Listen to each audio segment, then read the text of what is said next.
Welcome back to chapter 4 of 6 of my free full stack Spring Security with React Employee Management Service course. If you missed the first 3 chapters, I highly recommend watching the course from the beginning before starting this chapter, as we'll be missing important code and context for this chapter and beyond. With that being said, as always, I'm Ethan, or Unknown Coder, your favorite underqualified senior software engineer. And as I mentioned before, I'm going to be uploading the course as a short series here on YouTube. Through the free version of the course, anyone can watch the course as each chapter is uploaded and follow along line by line. However, if you want full access to the course and the course materials instantly without waiting, I'm also providing a couple of paid versions of the course to grant you that access as well. The first paid option will grant you immediate access to the entire course, along with the private resources from the course at a fixed price of $15 to the course tier channel membership. This also grants you access to any other courses currently released at the time of having an active membership. The second option will also grant you immediate access to the entire course and all of its resources at a price provided by Udemy. I will provide the link to the Udemy course in the description below, and I'll also attempt to run as many promotions as possible on Udemy to help you save some money on the course, but ultimately I will be allowing Udemy to price the course at what they believe it is worth. No matter which option you choose to follow along with, I please ask that you leave a like on the course videos that you do watch, as it is a completely free way to support the hard work I put in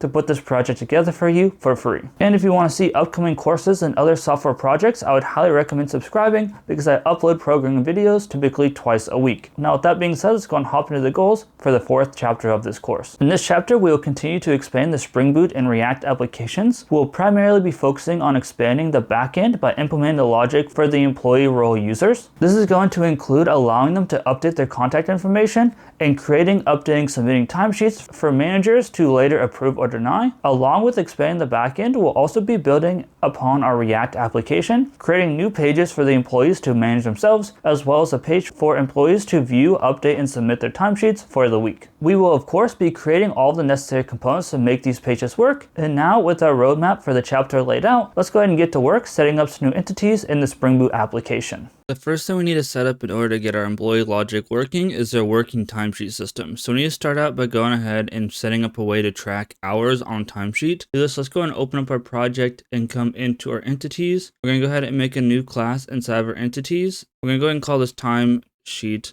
hours, like so, and open this up. And then here we're going to go ahead and make a new entity. This means we need to go ahead and first extend our base entity here. And let's go ahead and import our base entity, and then we can come up top and start annotating it. First off, we want to go ahead and have our @entity annotation. Make sure we go ahead and import that. Below this, we'll go ahead and have our @table annotation. Once again, let's go ahead and import our @table here. Inside, let's go ahead and give this a name equal to timesheet_hours. Now we can go ahead and start adding in our general purpose long block annotation. So first off, let's go and add @noargs constructor. Go and import that. Let's also go ahead and add in the allargs constructor.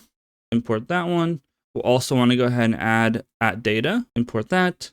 And finally, we'll go ahead and include @builder. Finally, let's import @builder. Looks good. Now we're ready to start setting up the fields inside of our class. Unfortunately, there is no really good way to set up these timesheet entities. So we're going to go ahead and start out with a private timesheet field called timesheet, and we'll circle back around and create this class and import it here whenever we've done that one. Let's go above timesheet, and we want to go ahead and include an @menu_to_one annotation above it. Let's go and import that. And below the @menu_to_one, we're also going to go ahead and include an @join column. Let's import our @join column. Inside, we're going to go ahead and give it a name equal to timesheet_ID. And finally, the timesheet object is a source of an infinite loop, so we need to go ahead and add a JSON ignore properties annotation. Let's go and import that, add some parentheses and curly braces, and inside we're going to add a list with hours, employee, and approver. That is our timesheet setup. Again, we'll go back through and create this class in a little bit, but for now it's fine. Let's come down below, and now we want to go ahead and set up a private day of week. Let's go and import day of week. This is going to be an enum from Java time. Above it, let's go ahead and add @enumerated. Let's import that. And then inside parentheses, let's go and add enum type.string. We'll probably have to go ahead and import this, or maybe not. It seems like it's fine. Cool. Below @enumerated, let's go and add an @column annotation. Go and import that. Inside @column, let's go and set the name equal to day_of_week. Now below, we need to go ahead and set up a private local date for our timesheet hour. Let's go and import our local date from our Java date time.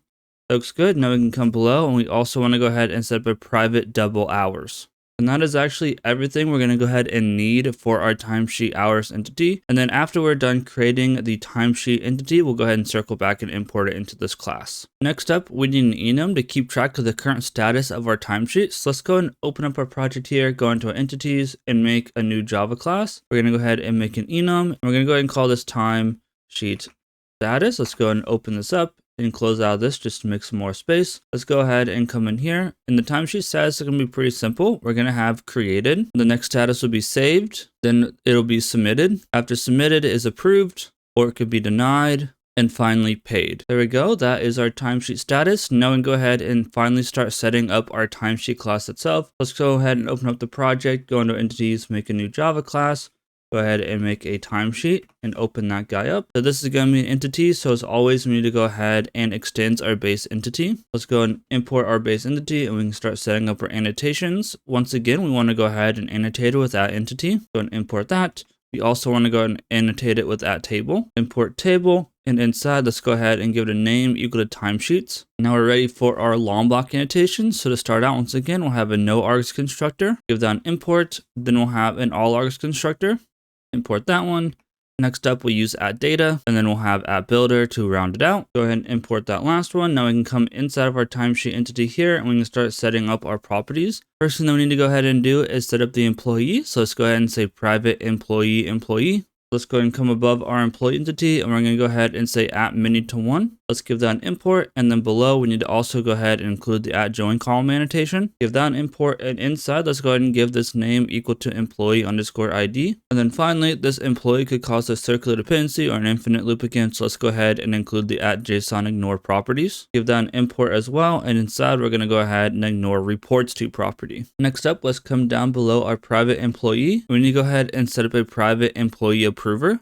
And above this, we're going to go ahead and put @many_to_1 because many employees could approve a timesheet. Below, once again, we'll have an @join column. And inside our join column, we'll go ahead and say name is equal to approver_ID. And then once again, this would also cause a circular dependency. So we'll go ahead and include the @JSON_ignore properties again. And inside, we're going to go ahead and include reports to once again. That looks good. Let's go and come below our employee approver. And now we need to go ahead and set up a private local date start date for the timesheet. Let's go ahead and import our local date here.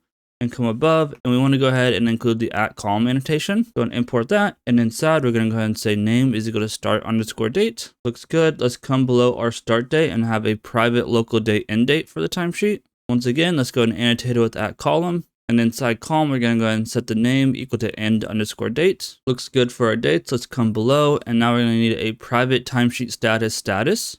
This is an enum, so above we're going to go ahead and want @enumerated. Go ahead and import that, and inside let's go ahead and include enum type.string. Then we want to come below here, and we need to go ahead and keep track of all the hours on this timesheet. So let's go ahead and say list of timesheet hours and call it hours. Let's go ahead and bring in our list here. So import that, looks good. And above, we need to go ahead and set up an @one-to-many annotation. Let's go and import that. And inside, we're going to go ahead and say map by equal to timesheet, which is the property on our timesheet hours that we're using to kind of link these together. And that looks good. Now we can come below. We need to keep track of how many hours are on here. So let's go ahead and say private double regular hours. Above, let's go ahead and annotate it with @column. Inside @column, we'll go ahead and say name is equal to regular_pay_hours. Then let's come below here.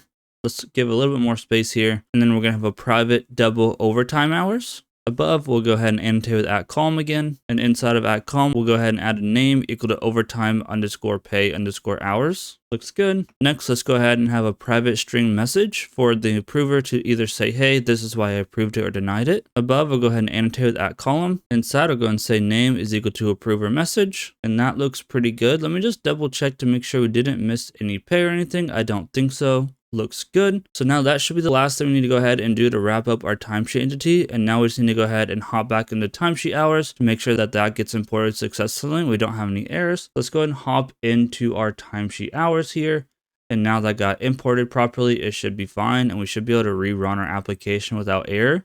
Let's just double check to make sure that this is working properly. And you can see that it started successfully. It looks good. Now if we go ahead and open up a web browser here and check the H2 console, we should be able to see this new table. So let me go ahead and get a new web browser open here. If we go ahead and connect, we should now see that we have a timesheet hours here. When we run it, we can have our date, hours, ID, timesheet ID, create timestamp, update timestamp, and day of week.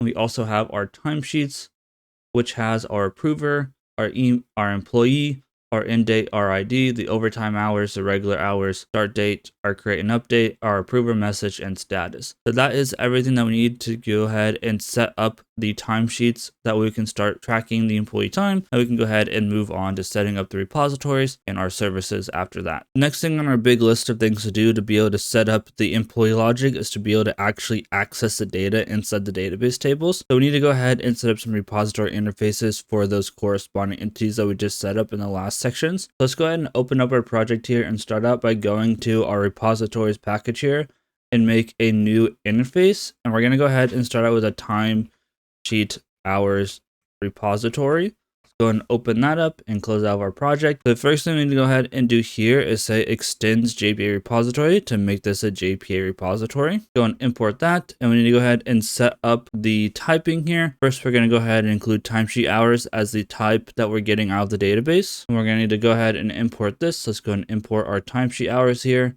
And then the type for the ID is going to be integer. So let's go ahead and include integer as well. That looks good. Should be happy with this now. Now above, let's go ahead and include the @repository just for the heck of it. And that looks good. So now let's go ahead and move on and create the one for our timesheets themselves. So let's go and open up our project here. Right click, make a new Java class, make an interface. We'll go ahead and call this timesheet repository. Open this one up, and now we need to do the same thing. Let's go and extend JPA repository. Once again, let's go and import that, set up the typing. This time we're going to be fetching a timesheet from the repository. Let's go and import our timesheet like we did last time. And then let's go ahead and also include integer because that is the type of the ID once again. Looks good. Let's come above. We'll go ahead and annotate that repository once again. Go ahead and import that, and that looks good. Now we're going to come inside of this interface. We are actually going to have a repository method here. So let's go ahead and set up a custom query method to access timesheets by their start date and the employee. So we're going to go ahead and say optional timesheet to start. Let's go ahead and import optional really quickly. And we're going to go ahead and call this method find by start date and employee. Inside of our method parameters, we want to go ahead and include a local date start date and an employee. Let's go ahead and import our local date here. That way that's not managed. Let's also import our employee from our entities, and that looks good to go. So this is going to go ahead and wrap up everything we need to access our database tables that we set up in the previous steps. So now we can go ahead and move forward with setting up some utility methods that will help us when creating, accessing, and updating timesheets. As mentioned at the end of the last chapter, we need a utility class to store some timesheet utility methods in. So to do this, let's go ahead and open up our project here. We're going to go ahead and make a new package inside of our com.unknowncoder package. We're going to go ahead and call this utils. Go ahead and come inside of our utils package, make a new Java class. We're going to go ahead and call this timesheet, utils. Go ahead and open that up. That looks good. This is not going to be a component or anything. We're just going to basically use this as a static utility class. So this is good to go to just hop in here. So to start out, we're going to go ahead and declare a list of day of week, basically entities or enums. That way we can have easy access to a whole list to loop through to set up our timesheets. So let's go ahead and say private static final list day of week. We need to go ahead and import our day of week. We'll also need to go ahead and import our list, and that's fine.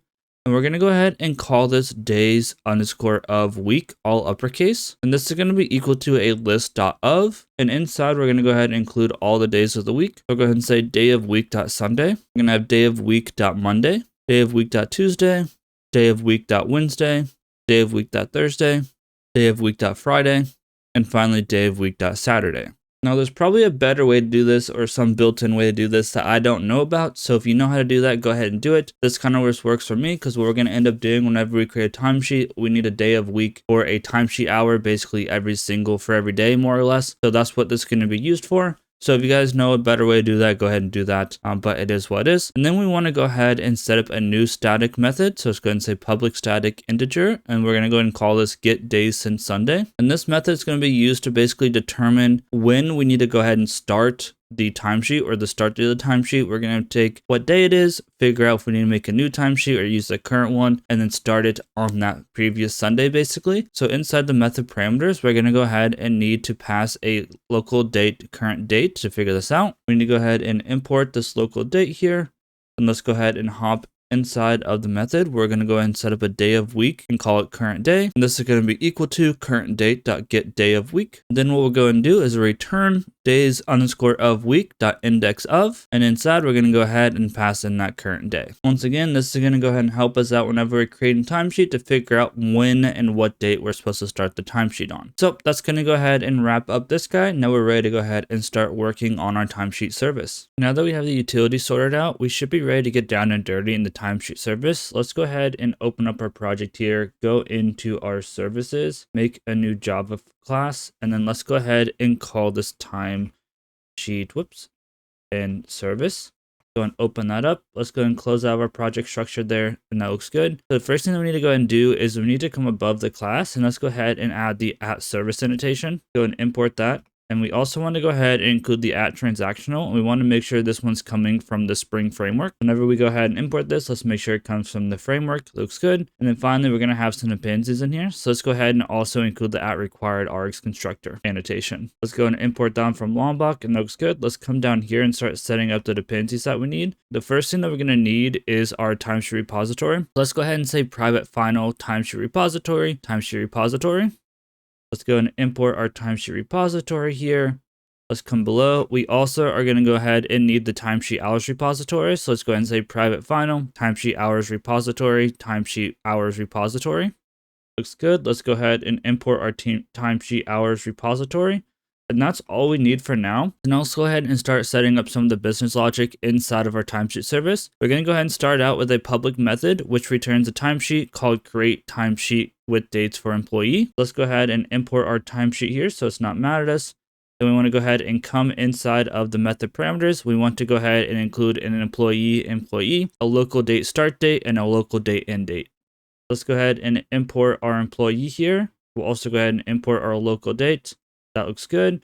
And let's come inside of this method here, and to make the compiler happy, let's just go ahead and return null before we start messing with the logic. Now let's come above our return null statement here, and let's start setting some things up. And so the first thing that we want to go ahead and do is check to see if a timesheet exists for the employee for that start date. So to do this, let's go ahead and declare an optional timesheet that we'll call existing timesheet.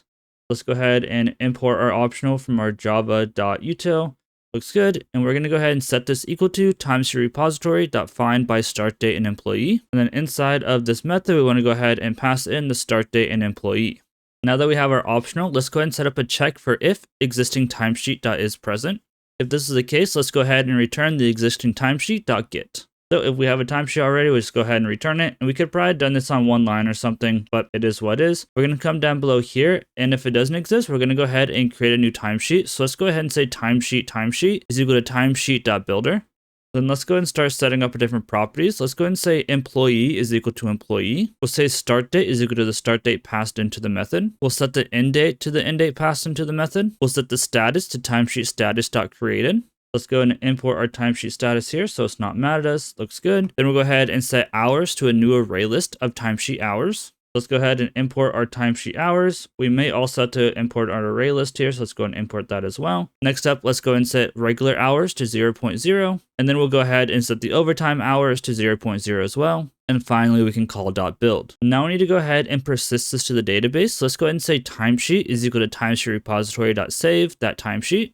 Looks good. And then now before we finish up this create timesheet method, we need to write a method inside of our service to generate a week's worth of timesheet hours. So let's go ahead and come down below our create timesheet with dates for employee. We're going to go ahead and declare a new private method that returns a list of timesheet hours called generate hours for timesheet. Inside this method, we're going to go ahead and pass in the timesheet, the local date start date, and the local date end date. Let's go and open up the method. And we also need to go ahead and import our list because we just imported the array list earlier. And then here we want to go ahead and declare a list of timesheet hours called hours, which is equal to a new array list.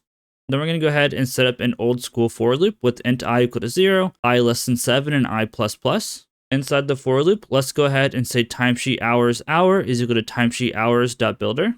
And now let's go ahead and set up our timesheet hours. So we're going to go ahead and set the hours to 0.0 to start. We're going to go ahead and set the timesheet to the timesheet passed to the function. We're going to go ahead and set the date to start date dot plus days of I. We're going to set the day of week to start date dot plus days of I dot get day of week. And finally, we'll go ahead and call .build. Now, after we have generated this hour, let's go ahead and call hours.addHour. And finally, we can come outside of the for loop and we can go ahead and return timesheet hours repository.save all hours. Now that we have a way to generate the hours for the timesheet, we can go ahead and come back up to our timesheet, create timesheet with dates for employee, and continue working in here. So next, let's go ahead and say list of timesheet hours is equal to generate hours for timesheet. And then inside this method parameter, let's go ahead and pass in the timesheet, the start date, and the end date. Let's come below and let's also go ahead and say timesheet.setHours to those newly created hours. And then we'll go ahead and get rid of this return. And then let's go ahead and return timesheet repository.save timesheet. Looks good. This will go ahead and allow us to generate some timesheets with some employee and then a specified start date and end date. Let's go ahead and come below here and let's go ahead and set up another method to be able to just create one based off the current date. So let's go ahead and say public timesheet, create or read timesheet for employee. Inside this method parameter, let's go ahead and pass employee. And then we can go ahead and open up the method. Inside, let's go ahead and say local date now is equal to local date.now. Then we want to go ahead and get the days since Sunday to kind of figure out when we should create this timesheet for. So we're going to go ahead and say integer days since Sunday is equal to timesheet utils.get days since Sunday and then pass in that now. Now let's go ahead and import our timesheet utils here that way we can use it. And now, since we know how many days since Sunday, we can go ahead and say local date start date is equal to now.minus and days since Sunday. We'll also go ahead and say local date end date is equal to the start date plus days is 6. And now that we have the start date and end date, we can go ahead and try to find the existing timesheet for this employee. And if they don't exist, we can go ahead and create one with that start and end date. So let's first go ahead and say optional timesheet, existing timesheet. We'll set this equal to timesheet repository.find by start date and employee. And inside, we'll go ahead and pass the start date and employee. Once again, we'll go ahead and add a check to see if existing timesheet is present. If that's the case, we'll go ahead and return existing timesheet.get. Otherwise, let's come outside of this if statement and return create timesheet with dates for employee. And we'll go ahead and pass in employee, start date, and end date. Looks good. Now we need a way to actually go ahead and update the timesheet hours for the employee. So let's go ahead and say public timesheet, update timesheet hours. Inside the method parameters, let's go ahead and pass in a timesheet. And then we go and open up the method. Inside, let's go ahead and declare a list of timesheet hours called hours, and we'll set this equal to timesheet.getHours. Next, we need to go ahead and save these updated hours to the timesheet hours repository. So we're going to say hours is equal to timesheet hours repository.save all hours. Then we're going to go ahead and say double total hours is equal to hours.stream. Then we're going to call .map with timesheet hours : get hours. We'll call .map to double with d lambda d. And finally, we'll call .sum. Now we'll go ahead and check to see the total hours is less than or equal to 40. If that's the case, let's go ahead and say timesheet.set regular hours to total hours. Otherwise, let's go ahead and say timesheet.set regular hours to 40.0. And we'll call timesheet.set overtime hours to total hours minus 40. Finally, let's come below this if-else statement and go ahead and say timesheet.set hours to those newly persisted hours. We'll go ahead and say timesheet.set status to timesheet status.saved. And finally, we'll return timesheet repository.save timesheet. So here we go ahead and receive the updated timesheets. We go ahead and save those updated hours, make sure we update the total and overtime hours, as well as make sure it's a save status and save it to the repository, and that's all good to go. Next, let's go ahead and set up another private utility function to fetch a timesheet by its ID or throw a does not exist exception. So let's go ahead and say private timesheet, retrieve timesheet by ID, or throw timesheet does not exist exception. Inside the method parameters, let's go ahead and pass in an integer ID. Let's go ahead and open up this function, and we're going to go ahead and say return timesheet repository.find by ID and pass in that ID. And if it doesn't exist, we're going to say or else throw.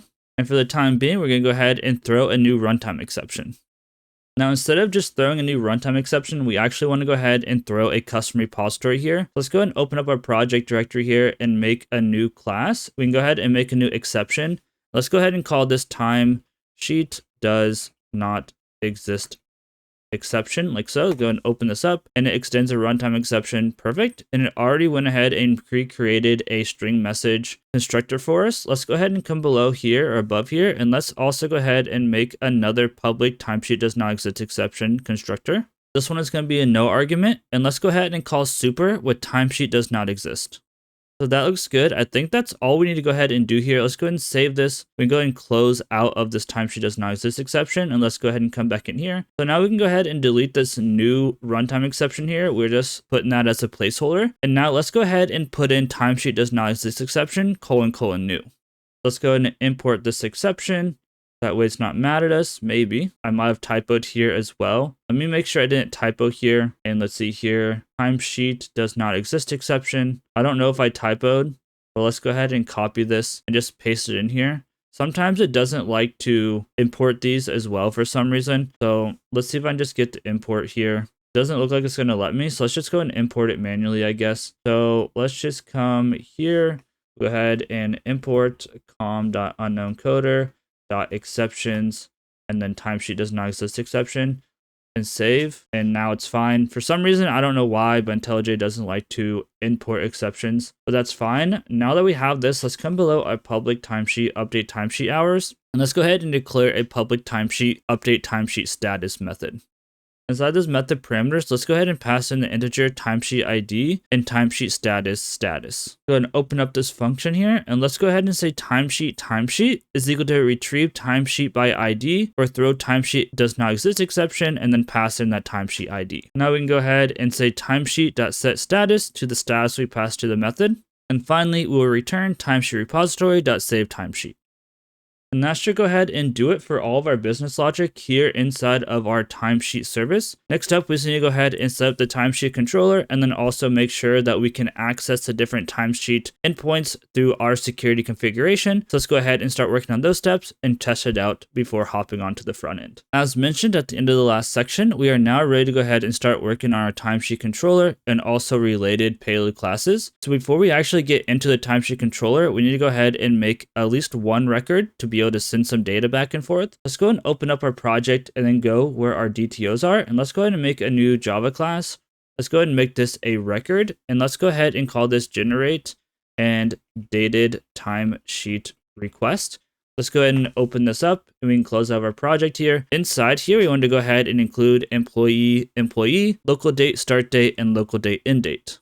Let's go ahead and import our employee. So let's go ahead and import our local date as well. Like so, maybe, there we go. And then above, let's also go ahead and include app builder just in case we ever need to build one of these objects. Let's go and import builder. That looks good. And this is more or less just like a utility type record here for if we want to go ahead and generate a bunch of timesheet records for the pay stubs and stuff like that later on. That way we can make sure everything's working, but it's good to go ahead and set all of this up. So now with this setup, we can go ahead and open up our project once again. Let's go ahead and go into our controllers. And let's go ahead and make a new Java class. And we'll go ahead and call this time and sheet controller. Like so, we can go ahead and close out our project thing again. And let's go ahead and throw the @rest controller above the top of our timesheet controller. Let's go and import that. Let's also go ahead and include the @request mapping. And then inside the @request mapping, let's go ahead and map this to /timesheet. Finally, we're going to go ahead and bring in some dependencies. So let's also go ahead and include the @requiredArgs constructor annotation from Lombok. Looks good for all of our annotations. Let's go ahead and open this guy up. Inside, let's go ahead and declare a private final timesheet service. Let's go and import our timesheet service here. And now we're ready to start setting up our different methods. To start out, let's go ahead and say public timesheet, generate or fetch timesheet for employee. Let's go and import our timesheet here. And inside of the method, let's go ahead and include an @request body. Go and import that. And the request body is going to be an employee. Let's go ahead and import our employee here and come above to go ahead and set up our mapping here. So let's go ahead and say @post mapping for this one. Let's import that. And then the post mapping is just going to be to /. So let's go ahead and hop into the method and set this up. All we need to go ahead and do here is return timesheet service.create or read timesheet for employee and then pass in that employee from the request body. Next, let's go ahead and set up the utility one. So let's go ahead and say public timesheet, generate timesheet with dates. Inside the method parameters, let's also go ahead and include an @request body. The request body will be a generate dated timesheet request, and we'll call it body. Let's go and import this record here. That way it's not mad at us. And let's come above. We're going to go ahead and say @post mapping once again. And we're going to go ahead and map this request to /dates. Looks good. Let's go and open up this method here. Inside the method, let's go ahead and return timesheet service.create timesheet with dates for employee. And inside the method, let's go ahead and say body.employee, body.startDate, and body.endDate. This one looks good to go. Let's go ahead and create another method to go ahead and update timesheet hours. So let's go ahead and say public timesheet, update timesheet hours.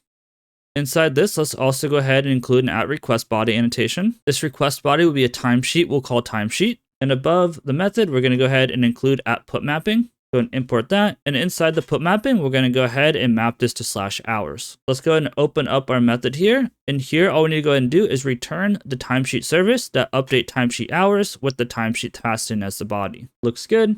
Next up, let's go ahead and create a method to be able to submit a timesheet. So let's go ahead and say public timesheet, submit timesheet for approval.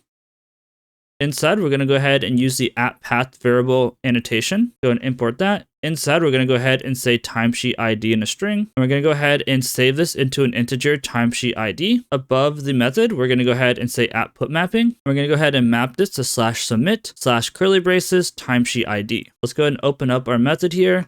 We want to go ahead and return timesheet service .update timesheet status. And here we're going to go ahead and pass in that timesheet ID and the timesheet status .submitted. Let's go ahead and import our timesheet status so it's not mad at us. And that looks good to go. Finally, we need to go ahead and set up a handler method for when the timesheet does not exist exception occurs. So let's go ahead and set up a public response entity of type string handle timesheet does not exist exception. Let's go ahead and import our response entity here so it's not mad at us. And above, we're going to go ahead and annotate with @exception handler. Go and import that. And then inside of curly braces, we're going to go ahead and include timesheet does not exist exception .class. Once again, we need to go ahead and import our timesheet does not exist exception. We can go and open up our method. We're going to go ahead and return a response entity .status of 404. We're going to go ahead and set the .body to timesheet does not exist.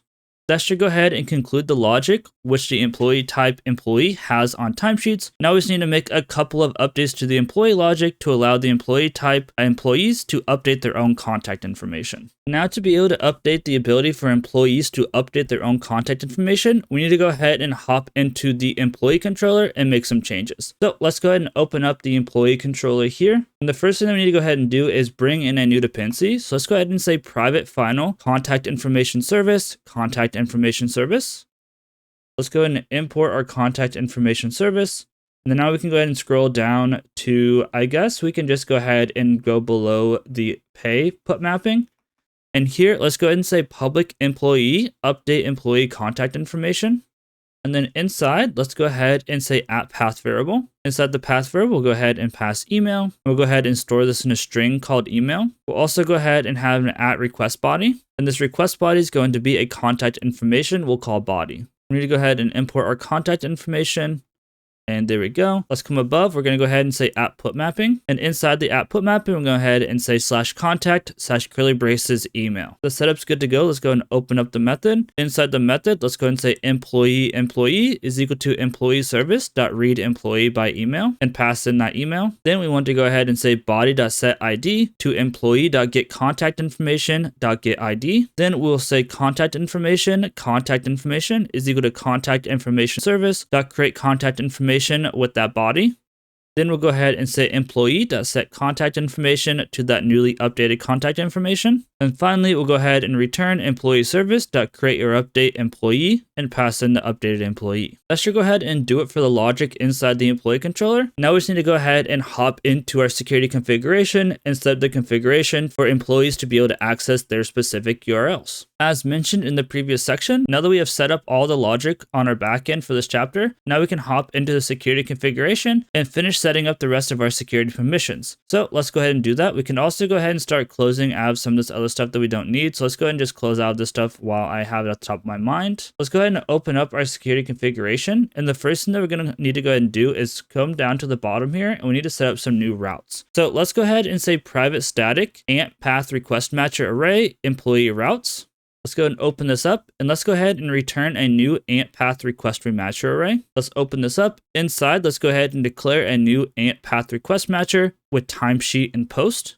Let's set up another new path request matcher with /timesheet /hours input. Then we'll go ahead and set up a new path request matcher with /timesheet /submit /curly braces timesheet ID input. and that is looking good. Next, we just need to make sure to go ahead and include this inside of our HTTP request. Let's go ahead and come below our request matchers for admin. And let's go ahead and say .request matchers once again. Inside, let's go ahead and call the employee routes method. And we'll go ahead and call .has role of employee. Let's go ahead and save this up. That should go ahead and wrap up all the logic here in the backend. Now we should be able to hop over to Postman and make sure all of our new API endpoints are working and only work for those employee type employees. And then we can also go ahead and try to just update their contact information, which any employee should be able to do. Before we do that, let's go ahead and remember to go ahead and restart our application, because otherwise I'm going to be scratching my head why the heck this isn't working. And now that it's restarted, we can go ahead and close out this, and let's go ahead and open up Postman and try to make a couple of changes and API calls. So let's go ahead and open up our auth endpoints here, and let's go ahead and log in as an employee. We have employee@company.com and pass. Let's go and try to log in.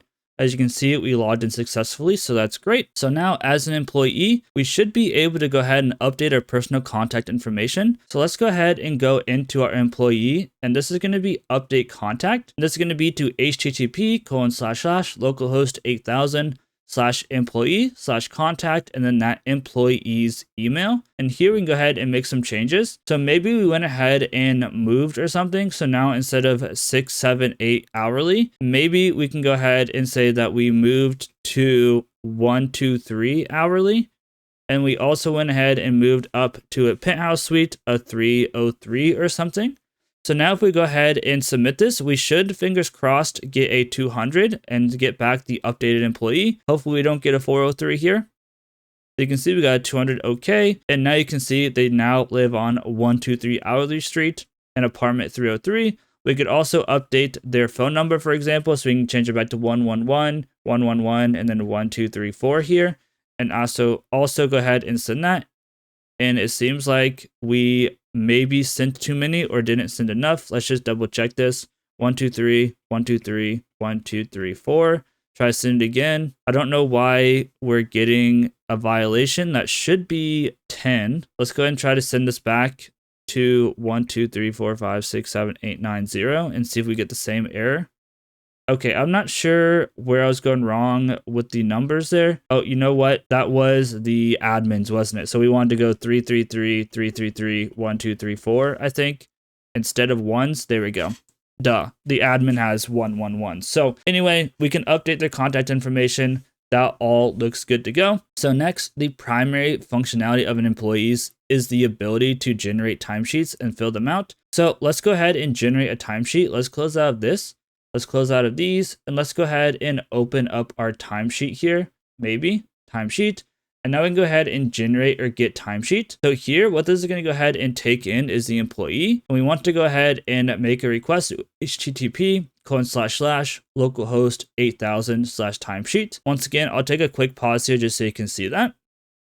And like I mentioned, this is going to go ahead and take in the employee that we are making the request for. So here we have the ID, the employee type, first name, last name, their contact information, their email, first time login, their pay information, yada, yada, yada. You can get away with sending less of this inside Postman, and then inside of our front end, we'll always send everything. So if you guys don't want to go ahead and generate all of this, you can go ahead and just send like the ID, first name, last name, and email, and that's probably enough. But anyway, let's go ahead and just send this request. Fingers crossed we have this all set up properly. Perfect. We get a 200. And now we can see that we are recording on June 1st, basically. Actually, it's June 3rd. But the start date is June 1st. So let's go ahead and copy this because we're going to go ahead and need it for the next step. So next functionality is to be able to actually fill out the timesheets according to when they worked. So let's go ahead and assume that it's like a Friday, and we're going to go ahead and fill out our timesheet for the week and submit it. So that we go ahead and do update hours. So here for update hours, we're going to make a put request to http://localhost 8000/timesheet/hours. And this one's going to go ahead and take in the entire timesheet as the body, and it's going to have the filled out timesheet hours. So let's go ahead and copy this and paste in our timesheet over top of this old data. And then what we can go ahead and do is we can start filling this out. So here we have our hours.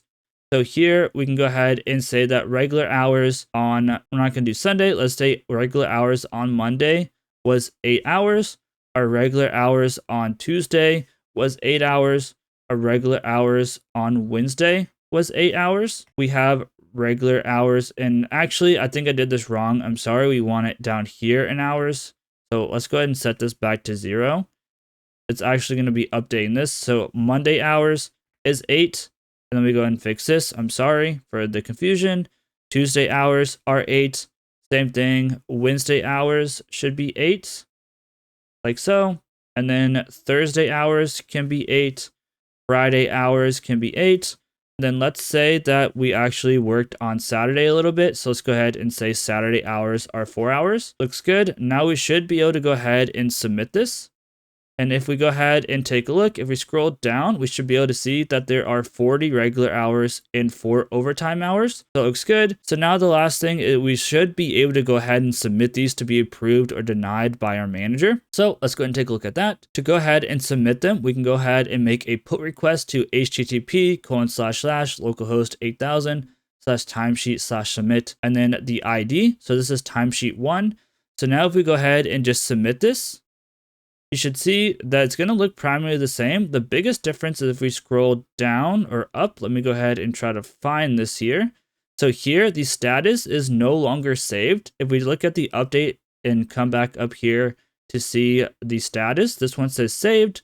The status is going to go ahead and say submitted, which means that it's basically ready for the manager to take a look at. So all of that looks good. Let's go ahead and save all of this up. And now we're ready to go ahead and hop into the front end and start making it so the employees can start filling this out from a UI standpoint. Back in the front end here, let's start setting up the front end to consume the API endpoints and display the information returned for us. The first thing we need to set up for our employees is a portal page. We'll be calling this page the manage self page. So let's go ahead and come into our pages here.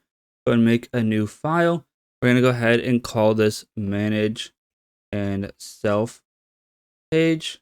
And I make sure we spell that properly, .tsx. And I believe we're also going to go ahead and make a new file. Let's go ahead and make a manage self and then page.css. Looks good. Let's go and get rid of our Explorer for now. That way we have more space. Also, sorry for forgetting to close this bottom terminal in quite a few chapters here. I'm going to try to remember to keep this closed. That way I have more space to work with. With that being said, let's go ahead and start out by importing our manage self page.css. And let's come below and let's go ahead and say export default function manage self page. Let's go and open up our function, and inside, let's go and set up a return statement. And inside the return statement, let's go ahead and start out with a div with a class name of page-container. There we go. That looks good. Now that our linter is happy, let's go ahead and come above here and bring in some state. The first thing that we're going to go ahead and need is the employee from our global context. Let's go ahead and say const employee is equal to use global context as global context type. Let's go ahead and bring in our use global context hook. And let's also go ahead and bring in our global context type. That way it's not mad anymore. Still mad at us because we're not using employee, but that's fine because we're going to come back inside of our return statement. And let's set up some curly braces. And then inside, let's go ahead and say employee question mark. And then we'll have a fragment or a fragment. Let's go ahead and make this a little bit prettier. So I like to normally bring this down like this. Go ahead and bring this down and then bring that down like so. Then we go ahead and start working. So now we're going to actually go ahead and replace this. If the employee is present, let's actually go ahead and render a div with a class name of column. And this is also going to have a style with a gap of 2 rem. Let's go ahead and close out this div here. And then inside the div, there we go. Let's go ahead and add an H3 that says manage yourself. Below the H3, let's go ahead and have another div with a class name of manage self page information row. I don't know why this div didn't want to close, but let's go ahead and close out of this div as well. Sometimes it likes to self-close, sometimes it doesn't. I don't know what's up with VS Code. But inside here, we're going to go ahead and have a fragment with the placeholder text of personal information card. Below the personal information card, we're going to go ahead and import a contact information card. Let's go and make sure we import this from our components. There we go. And then inside here, we need to go ahead and set employee equal to the employee that we brought in from the global context. Then we're going to come in below this information div. And inside of here, we're going to go ahead and also include a pay information card component. Let's also be sure to go ahead and import this card as well. Maybe. There we go. And then inside here, we need to go ahead and include the pay information is equal to employee.payinformation. And we're going to go ahead and set the location equal to manage. There we go. Hopefully that all works. Now, if the employee is not loaded, let's go ahead and display the loading icon. Let's also go ahead and import our loading here. Looks good. And I believe that should be everything that we need to go ahead and set up the component itself. Next, we need to go ahead and hop into the style to make it look pretty. So let's go ahead and hop into the manage self page. Luckily, we only have one class to set up here. So let's go ahead and say .manage self page -information. Inside here, let's go and say align items is stretch. And we'll go ahead and say column gap is 2 rem. Now that should be everything we need to set up the manage page for now. We're going to build some more components and put them in there, obviously. But with that being said, let's go and hop into the app component and set up the routing to the manage self page. As I mentioned at the end of the last section, it's time to go ahead and hop into the app.tsx to go ahead and actually set up the routing. Let's go ahead and open up our Explorer here. We're going to go into our app.tsx. Let's go and close out this. And everywhere we see the /myself, we want to go ahead and include the manage self page. Let's go ahead and delete this code here. And let's go ahead and include manage self page there. Let's go and import our manage self page, like so. And then once again, here we have manage self. So let's go ahead and get rid of this code. Then let's go ahead and say manage self page. And then one more time right here, we're going to go ahead and get rid of this code. And we'll go ahead and say manage self page. And there we go. So that's everything we need to do to go ahead and set up our routing. And now that we have all of the routing done, let's go and actually hop into the front end, log into each one of our employee types, and make sure that we can get to their manage self page. So let's go and hop into the web browser here. And inside the web browser, let's go and just go ahead and log in as admin employee at company.com. And then let's go ahead and say PASS. Hopefully everything works out. There we go. So now if we go to manage self page, obviously the personal information card is not set up yet, but we have our contact information.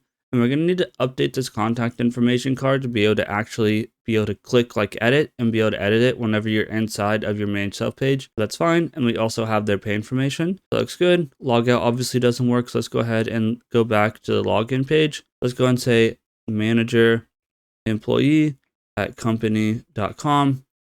Go ahead and pass in our password and log in. There we go. If we go into manage self once again, you can see it looks primarily the same, except the pay information is different and obviously the contact information is different. We go ahead and log out again, and we have restarted the application since the last time I recorded. So this is going to be back to employee one at company.com, I believe. And then we'll go ahead and say PASS and log in. There we go. So as you can see, all of this reset because I reset the backend. So it's going to obviously hard code the old data back in there. But you can see that we have our personal information card here, our contact information, and our pay information. So everything is set up properly. Now what we need to go and do is just go through, start setting things up. For example, the personal information card and being able to actually edit the contact information. With that being said, let's go and hop back into our VS Code and get to work on our personal information card here. Back in the front end here, let's start setting up the front end to consume the API endpoints and display the information returned for us. The first thing we need to set up for our employees is a portal page. We'll be calling this page the manage self page. So let's go ahead and come into our pages here. Go and make a new file. We're going to go ahead and call this manage and self page. And I make sure we spell that properly, .tsx. And I believe we're also going to go ahead and make a new file. Let's go ahead and make a manage self and then page.css. Looks good. Let's go and get rid of our Explorer for now. That way we have more space. Also, sorry for forgetting to close this bottom terminal in quite a few chapters here. I'm going to try to remember to keep this closed. That way I have more space to work with. With that being said, let's go ahead and start out by importing our manage self page.css. And let's come below and let's go ahead and say export default function manage self page.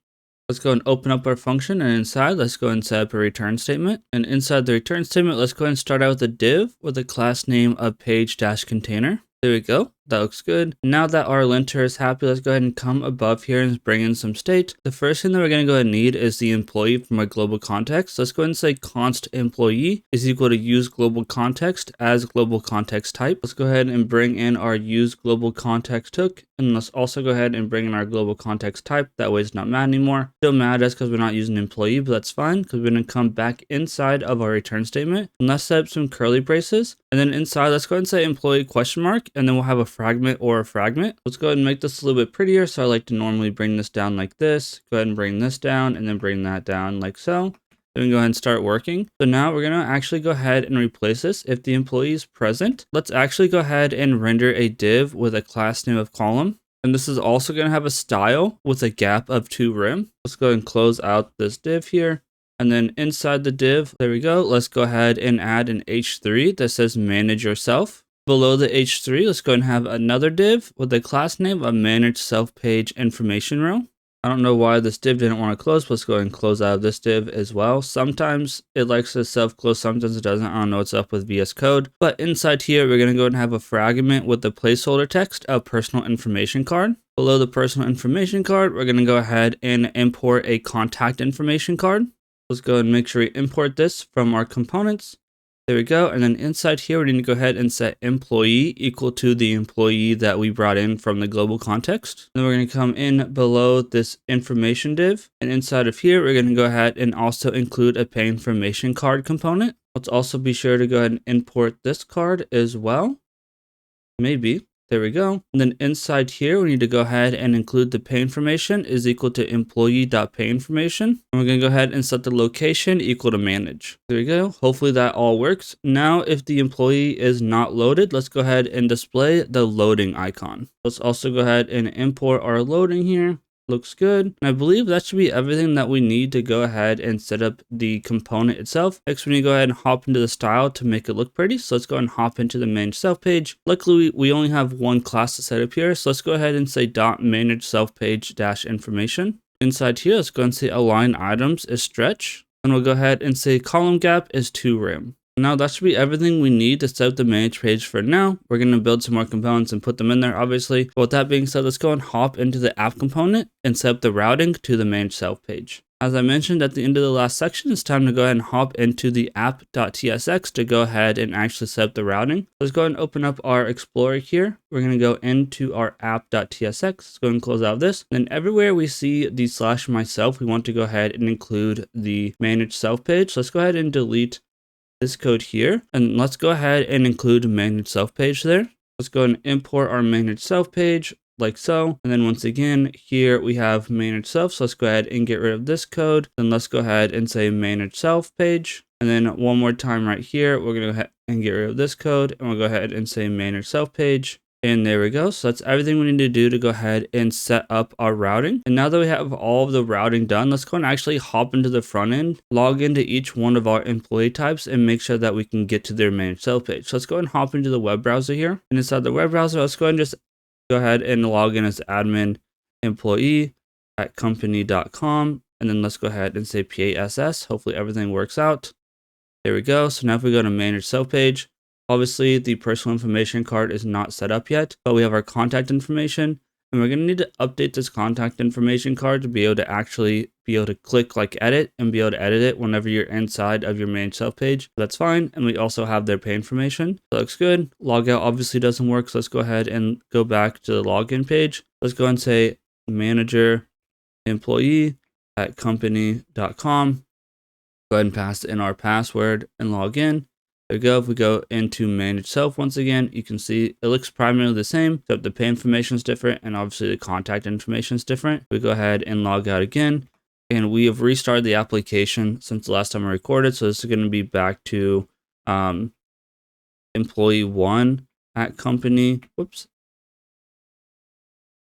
I believe. And then we'll go ahead and say PASS and log in. There we go. So as you can see, all of this reset because I reset the backend. So it's going to obviously hard code the old data back in there. But you can see that we have our personal information card here, our contact information, and our pay information. So everything is set up properly. Now what we need to go and do is just go through, start setting things up. For example, the personal information card and being able to actually edit the contact information. So that being said, let's go and hop back into our VS Code and get to work on our personal information card here. Back inside of VS Code, now that we have tested out the routing to our app, we can get to work replacing the placeholder fragment inside the manage self page. To this, let's go and open up our project explorer, go into our components, make a new folder, and this is going to go ahead and be called personal information card. And then inside of our personal information card, let's go ahead and make a personal information card.tsx. This one is not going to need a CSS for now, so we're going to go ahead and just close out of here. Inside the TSX file, the first thing that we're going to go ahead and need is to set up a new interface for our props. So let's go ahead and say interface personal information card props. Inside of our props interface, we're going to go ahead and have employee of type employee. Then let's go ahead and make sure we import our employee type. That way it's not mad at us. And then let's come below and let's go ahead and say export const personal information card is a react.fc arrow function. Let's go ahead and set up our props by going ahead and adding the personal information card inside of angle brackets after our React.fc. And inside the function parameters, to make it easier to access this, we'll go ahead and include employee inside of curly braces. Looks good. Let's go and open up our function here. Inside the function, let's go and set up our return statement. And inside the return statement, let's go ahead and include an information card component. Let's go ahead and import our information card component from our components. And inside, let's go ahead and include an H5 that says personal information : Below our personal information, let's go ahead and include a div with a class name equal to row. And inside of our row, we're going to go ahead and have another div with a class name equal to width half. Inside of our width half div, let's go ahead and have an H6 that has first name : inside of it. And below our H6, we'll go ahead and have a P with curly braces employee.firstname. And we want to go ahead and come outside of this width half div and set up another div with a class name of width half. Inside this div, let's go and have an H6 with last name : and below the H6, let's go and have a P tag with curly braces employee.lastname. Looks good. We're going to come down below the row div, and we're going to go ahead and set up another div with a class name of row. Once again, inside, let's go ahead and set up a div with a class name of width half. Inside our width half, let's go and say H6 with email : and we'll also have a P tag with curly braces employee.email. Let's come outside of the width half div and set up another div with the class name width half. Inside our width half, we're going to go ahead and say H6 with title : We'll also go ahead and have a P tag with curly braces employee.employeeType. Finally, let's come outside of the second row div, and we're going to go ahead and have another H6 with manager : And then below this H6, we're going to go and have a P tag with employee.reports to ? And if they have a reports to, we'll go ahead and display employee.reports.email. Otherwise, we'll go ahead and say n/a. That looks good, and that should be everything we need to display the employee's information. Now let's go ahead and hop back into the manage cell page to be able to actually display this instead of the placeholder. So back inside the manage cell page, we just want to go ahead and get rid of this personal information card. Let's go ahead and actually display the personal information card component that we just set up. Let's go and import our personal information card. And then inside, we're going to go ahead and pass employee equal to the employee from our global context here. That looks good. Let's go ahead and save this up. And now that we have replaced the fragment with the actual personal information card, let's go and hop back into the web browser and make sure everything's looking okay before moving on to setting up to be able to update our contact information. So back in the web browser, we can go and see we're still logged into employee 1. And now you can see we have our personal information here. So our first name employee, last name 1. We have our email, our title, and then also our manager. So now let's go ahead and hop back into VS Code to go ahead and set up this contact information card to be able to click a button to switch it to editing mode and be able to actually edit our information here. Now that we're displaying the personal information, the other thing that all employees can do is update their contact information. Before we get started on creating a form to do this, we need to make some updates to the employee service to make the API call to update the information. So let's go and hop into the employee service and get the work done. Inside the employee service here, the first thing we need to go and do is add some new properties to our employee service type. Let's go and come in here below the employee update error. Let's go and include employee update completed, which is a Boolean. And let's also go ahead and come below the last function we have, and let's go ahead and say submit update contact information, which is an arrow function and returns void. And inside the function parameters, we're going to go ahead and pass in a payload of contact information and an email string. Let's go ahead and import our contact information, and that should go ahead and do it for all of the new properties. Now we need to go ahead and set up the new state and whatnot. So first thing we need to go ahead and do is inside our reducers, let's go ahead and bring in the update employee reducer. Now that we have the update employee reducer, let's come below our states here. Let's go ahead and say const employee update completed, and set employee update completed is equal to use state of type Boolean and set that equal to false. Cool. And then let's go ahead and come down below our other reducers, and below our submit update pay information, let's go ahead and say const submit update contact information is equal to an async arrow function. And inside of the function parameters, let's go ahead and pass in the payload of contact information and email string. Let's go ahead and open up the function here, and inside, let's go ahead and set up a try block. We'll also go ahead and set up the catch. Inside the catch, let's go ahead and say console.log e. That way the linter is not mad at us for not using e. And below, we're going to go ahead and say set employee update error to true. Now that we have the error condition set up, let's go ahead and go into the try and say set employee updating to true. We also want to go ahead and say set employee update completed to false. Finally, we'll also go ahead and call the set employee update error to false as well. Now let's come below our state setting here. Let's go ahead and say const res is equal to await request.put. Inside the put function, let's go ahead and say backticks and then /employee/contact and $ curly brace email. And then we'll also go ahead and pass along the payload. If this request is successful, let's go ahead and come below our const res. We'll go ahead and say update employee with res.data. And then we want to go ahead and set up a finally block below the catch. Now we need to go ahead and set up all of our state. So we'll go ahead and say set employee updating to false. And we need to go ahead and set employee update completed to true. Now, if you're a little bit confused why we have two different states for our updating, is because one of the updating is going to be to display a loading spinner, and the other one is going to be to know when we want to go ahead and switch back over to like the card that just displays information rather than displaying the form. With that being said, y'all, let's go ahead and hop into where we are exporting this. And below the employee update area, let's go ahead and export the employee update completed state. And we'll also come below our submit update pay information and also return the submit update contact information. There we go. That looks good. Now that we have all of this set up, we can go ahead and continue working on being able to get a form set up. So to do that, the next thing we need to go ahead and do is hop into the types.ts file and set up a new type, and then we can hopefully start setting up the form. So I'll go ahead and see you guys in the types.ts file. As I mentioned at the end of the last section, we're going to go ahead and start out inside the types.ts file here in this section, because we also need a massive array of all the US states to select from whenever updating our contact information. So here inside of our types.ts file, we need to go ahead and set up a similar situation to our types here, our US state types, but instead of an array. So once again, I'm going to go ahead and just copy and paste this in here, and I'm going to go ahead and allow you guys to copy and paste this as well, no matter where you're watching this from. So we're going to go ahead and say export const US state list is a string array. And then it's going to have all of the US states. And don't worry, like I said, this is going to be in the description and whatnot. And now we can go ahead and start working on our update employee contact information form. So let's go ahead and open up our Explorer. We're going to our components. Let's go ahead and make a new folder. And this is going to go ahead and be update employee contact information and form. And then in here, let's go ahead and make a new file. And this is going to be update employee contact information form.tsx. Hopefully I spelled everything properly. Inside here, we don't need any CSS. What we want to go ahead and do is say interface update employee contact information form props. And inside of our props, we're going to go ahead and say contact info is of type contact information. Let's go and import our contact information here. And then let's come below here, and let's also go ahead and say email of type string. Looks good to go. Let's come below and go ahead and say export const update employee contact information form is a React FC arrow function. Let's go ahead and set our props by coming behind the React to FC and adding a set of angle brackets and including the update employee contact information form props.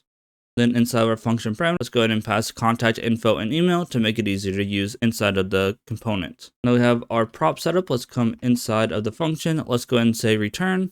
And just to make the compiler happy, let's go ahead and just return an empty fragment for the time being. Now that we have the compiler happy and everything's good to go, let's go ahead and start setting up our state. So first, let's go ahead and bring in our const employee service is equal to use global context as global context type. Let's go ahead and bring in our use global context. We'll also go ahead and bring in our global context type.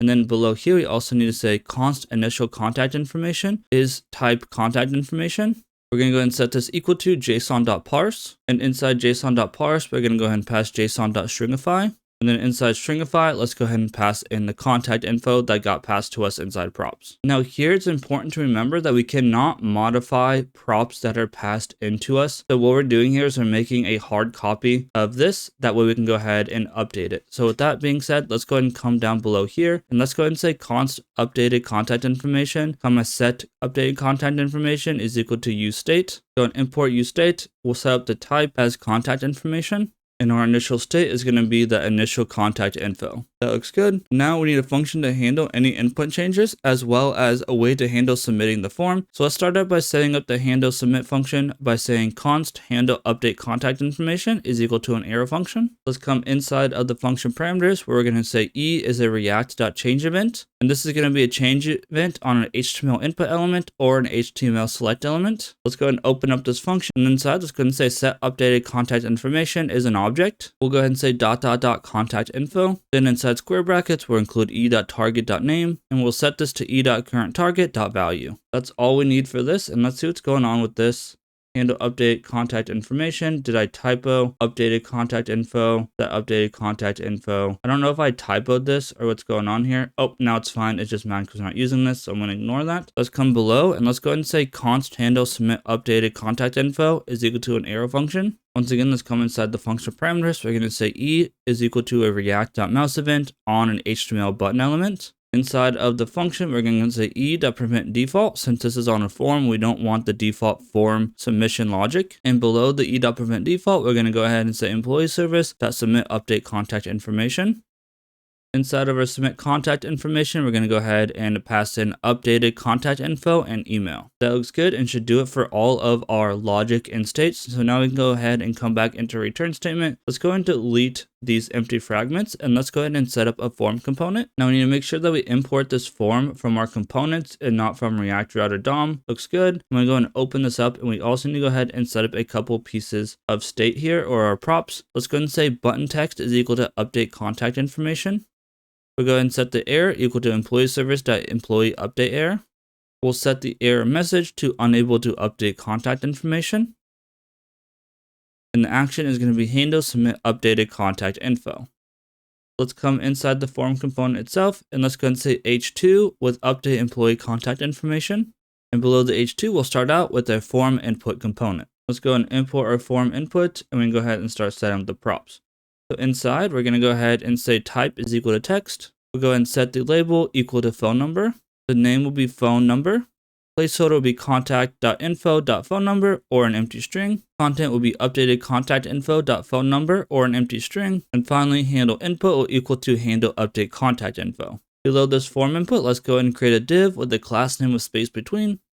Inside our space between div, let's go ahead and make a div with a class name of width half. And inside of our width half, let's go ahead and have another form input. Let's go and open this up, set up the props. So here our type is going to be text again. We're going to go have a label equal to address line 1. The name will be address line 1. The placeholder will be contact info.address line 1 or an empty string. Content will equal to updated contact info.address line 1 or an empty string. And once again, handle input will equal to handle update contact info. Let's come below our div with the class name of width half and make another div with the class name of width half. Inside, let's have another form input. Whoops, let's go and open this up. Inside for the props, let's go ahead and say type as text again. We'll go ahead and have a label equal to address line 2. Name will equal to address line 2. The placeholder will be contact info.address line 2 or an empty string. Content will be updated contact info.address line 2 or an empty string. And once again, handle input will be equal to handle update contact info. There we go. Let's come outside of our space between div once again and make another div with the class name of space between. Inside here, let's go and have a div with the class name of width half. And inside of here, let's go ahead and have another form input. Inside the form input, we're going to go ahead and say type is equal to text again. Label will be equal to city. Name will be equal to city. Placeholder will be equal to contact info.city or an empty string. The content will be equal to updated contact info.city or an empty string. And finally, our handle input is equal to handle update contact info. We'll come outside of our width half div and make another div with the class name of width half. Inside here, let's go and actually bring in the form select component. Let's go and import our form select here. And there we go. Let's go and open this up. And we're going to go ahead and say label is equal to state. We'll go ahead and say name is equal to state. We'll go ahead and set the values equal to US_state_list. Let's go ahead and import our US state list from our types here. Below, we'll go ahead and say default value is updated contact info.state. And finally, inside here, our handle input will be equal to handle update contact info. Now let's come outside of our divs here, and let's go ahead and set up one final form input. Inside the form input, let's go ahead and say type is equal to text. The label will be zip code.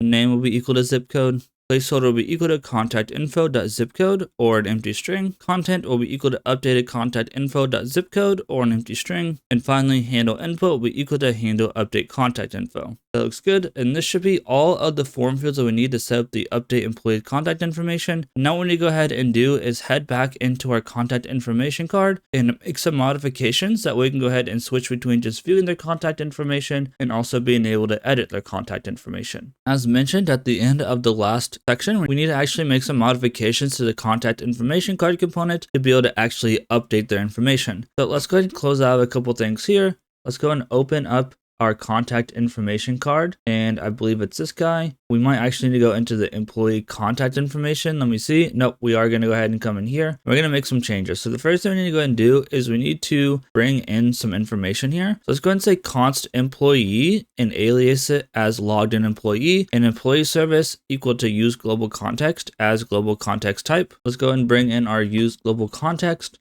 Let's go ahead and bring in our global context type here. There we go. It's mad as we're not using it. That's fine. And then we want to go ahead and set up a piece of states. Let's go and say const editing contact information, and set editing contact information is equal to a use state of Boolean and set to false. Let's go ahead and bring in use state. And below, we want to go ahead and set up a function to be able to toggle between these. So let's go ahead and say const toggle update info is equal to an arrow function. Inside the function parameters, let's go ahead and say E is a react.mouse event on an HTML button element. And let's go ahead and open up this function. And for good measure, we'll go ahead and say E.prevent default. And below, we're going to say set editing contact information with an arrow function with editing as a parameter. And inside the arrow function, let's go ahead and return not editing. Next, let's go ahead and come below. We want to go ahead and set up a use effect. Let's go ahead and import our use effect, make this look a little bit prettier. Inside of the dependency array, we're going to go ahead and pass an employee service.employee update completed. And then inside of the use effect itself, we're going to go ahead and set up an if statement that checks our employee service.employee update completed. Then inside, if we have successfully updated the employee, we're going to go ahead and say set editing contact information to false. There we go. Looks good. Now we get to the tricky part of making sure we update the correct stuff. So now we need to come inside of our HTML of our contact information card. The first thing we want to go ahead and do is we want to go ahead and make a new div at the top. And this is going to go ahead and be a div with a class name of space between. Inside this div, we're going to go ahead and copy and paste the contact information card here, or the H5 with contact information, And below that, we're going to go ahead and add a set of curly braces with logged in employee is equal to employee. If this is the case, we're going to go ahead and render a button component. Let's go ahead and import our button here. And let's open this up.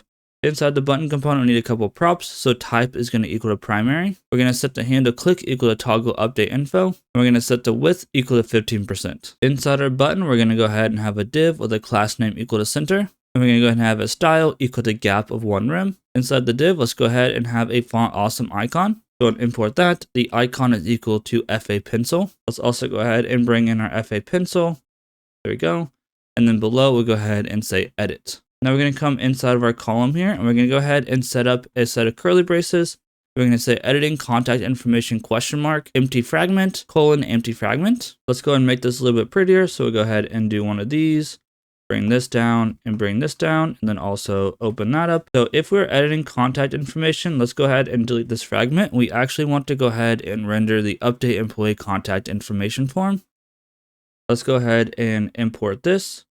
And then in here, we want to go ahead and set email equal to employee.email. And we're going to go ahead and set contact information equal to employee.contact information. Otherwise, if we're not editing it, we're going to go ahead and simply copy the employee contact information that we have here. And we're going to go ahead and paste it inside these fragments or inside these fragments. So that should basically do it for now for our manage self page. There will be some changes coming down the road once we've implemented our paste hubs, but that won't be for another chapter or two. So let's go ahead and take one last look at the manage self page here inside the web application. Make sure all the functionality is working as expected before moving on to setting up the ability to create, update, and submit timesheets. Like I mentioned, let's go ahead and open up the web browser. We might need to go ahead and re-log in. That is completely fine. Let's go ahead and just employee1@company.com. We'll go ahead and bring in pass as well. There we go. So now you can see we have this edit button. If we go ahead and click, this opens up a form. And now let's go ahead and say that our phone number is 123-456-7890. Update contact information, and you can see we updated it and it closed it out, so it looks good. So I think that is all working as we expect. Let's also just make sure that our drop down is working. So we go here, we can see that maybe we go back to my home state of Iowa. update contact information, looks good. So with that all being said, let's go ahead and hop back into the code here and start working on our timesheets. Back in VS Code here, now that we have completed the manage cell page for now, the other primary functionality of the employee role is the ability to create, update, and submit timesheets. So let's get started working on that functionality. The first thing that we're going to go ahead and need is a page to do all of that logic on. So let's go ahead and open up our Project Explorer once again, and inside of Pages, let's go ahead and make a new file. We'll go ahead and call this timesheet page.tsx. Whoops, there we go. And here, we're not going to need any fancy CSS, so we'll go ahead and just close out of this. Let's make some space at the top, and then let's go ahead and say export default function, timesheet page. Inside, let's go ahead and set up a return statement. Inside the return statement, let's go ahead and have a div with a class name of page-container. And inside of our page container, let's just go ahead and have another div. Inside this div for the time being, we're going to go ahead and render an H3 with loading your current timesheet. And below the H3, let's go ahead and include a loading component. Let's go ahead and make sure to import our loading component. That looks good. Now we can go ahead and save this, and let's open up the app.tsx to set up the routing for this component. Instead of app.tsx, we're going to go ahead and find the timesheet page. Let's go ahead and delete this. Let's go ahead and bring in the timesheet component here. Let's go ahead and import our timesheet component. And that should be good once it actually gets imported. There we go. Now we should be able to go ahead and hop into the app once again and just take a look to make sure we can navigate here. So let's hop into the web browser, and inside of employee, we should be able to just click timesheets, and you can see it says loading current timesheet. Obviously, this is because we don't have any timesheets. We haven't loaded anything, and this is all that we have. But eventually we'll see this for a second, and then it'll go ahead and actually show up the timesheet. So with that being said, let's go ahead and hop back into the code, make some more changes to be able to start getting our timesheets working. Back inside our code here, the first thing we need to go ahead and do is set up some new types for the timesheets. Let's go ahead and close out of this. Let's go ahead and open up our type.ts file, and let's start working on the different types for our timesheet here. So let's come below our pay type. The first thing we need to go ahead and do is say export type day of week for our timesheet. And day of week is going to equal to Sunday or Monday or Tuesday or Wednesday or Thursday or Friday or Saturday. Then let's come below this type, and let's also go ahead and say export type timesheet status. And our timesheet status is going to equal to created or saved or submitted or approved or denied or paid. That looks good for our different types. Let's come below our employee and start setting up our actual timesheet stuff. So first, let's go ahead and say export interface timesheet hours. Our timesheet hours interface is going to include an ID of type number. We'll have the day of week, which is of type day of week. We'll have the date for this day of week, so date of type date. And finally, we'll have the hours, which is of type number. Now that we have our timesheet hours, we can go ahead and say export interface timesheet. And inside of our timesheet interface, we'll once again have an ID of type number. We'll go ahead and have employee of type employee. Approver will be type employee or null. We'll have the start date, which is of type date. We'll have end date of type date. Then we'll have our status, which is of type timesheet status. We'll have the hours that make up the timesheet. So we'll say hours of type timesheet hour array. Then we'll have our regular hours, which is a number. We'll have our overtime hours, which is a number. And finally, we'll have our message, which is of type string. Go ahead and save that. Finally, to make our lives easier displaying the timesheet, we want to also go ahead and export a array with the different days of week. Let's go ahead and say export const day of week list is equal to array. And inside, we'll go ahead and have Sunday, Monday, Tuesday, Wednesday, Thursday, Friday, and finally Saturday. Now that should go ahead and do it for all the different types for our timesheets. Now we need to go ahead and update our global state. So let's go ahead and hop into our global context and use these new types. Inside our global context here, we need to go ahead and bring in the ability to display and get the timesheet and everything. So the first thing we need to go ahead and do is come into our global context type here and come in below employees. And let's go ahead and include timesheet, which is of type timesheet or undefined. Let's go ahead and import our timesheet here. Looks good. And then we also need to go ahead and make a way to actually update this. So let's go ahead and come into our global context reducers. And here we want to go ahead and say update timesheet is an arrow function that returns void. Inside the function parameters, we want to go ahead and pass in timesheet is of type timesheet or undefined. Now let's come down inside of our global context here. And inside the global context provider, let's go ahead and say const timesheet and set timesheet is equal to use state of timesheet or undefined. And then let's come down below our general reducers and let's go ahead and say const update timesheet is equal to an arrow function. Inside of the function parameters, once again, let's go ahead and pass in timesheet is of type timesheet or undefined. Then let's go ahead and open this up. Inside, let's go and say set timesheet to the timesheet passed into the function. Finally, let's go ahead and come into our reducers and let's go ahead and include our update timesheet reducer here. And let's see what's going on here. Update timesheet. Oh, I still managed to mess this up somehow. So let's go ahead and delete this and delete this. I'm sorry, y'all.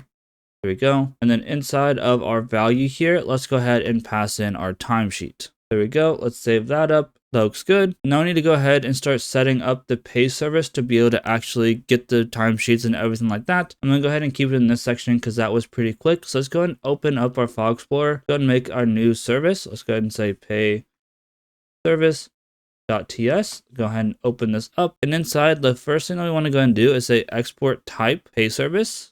And inside here, we want to go ahead and have a loading timesheet data, which is a Boolean. Then we want a timesheet error, which is a Boolean. Next, we want a fetch current timesheet, which is an arrow function and returns void. Inside the function parameter, let's go ahead and pass employee of type employee. Let's go ahead and import our employee type here. Whoops. There we go. Below here, we're going to go and have an update timesheet hours, which is an arrow function that returns void. Let's go ahead and hop inside the parameters. Here, this is going to take in a timesheet of type timesheet, a day of week of type string, and amount of number.